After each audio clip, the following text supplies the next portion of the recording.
High winds Megan's talking about that are expected today have already prompted the closure of some schools. Let's get to ABC 10 News anchor Mary McKenzie, who joins us live.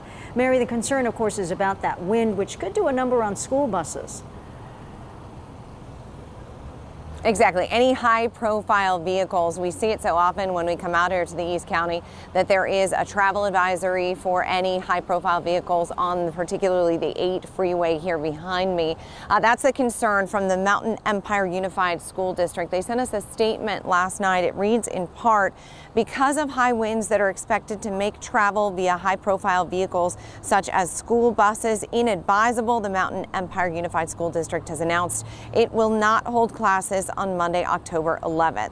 So the National Weather Service issuing that wind advisory. It's coming this afternoon and evening for the deserts and mountains, as Megan has been describing, the gusts up to 50, 60 miles an hour, some possibly even stronger than that, according to their map here. So you do have some time this morning to bring in loose items, patio cushions, patio furniture, and so forth, if you haven't done that already. And it's critically important to have that ready, set, go in place. Be alert today and tonight. Have a plan in place. Hopefully you've already created that defensible space around your property, for instance, just in case of a wind event that turns into a wildfire potentially out here in the East County, as we see so often. Again, you do still have some time this morning to take care of some of those things, but again, it's dry and we got to be very alert through the afternoon and evening out here. We're live in Alpine.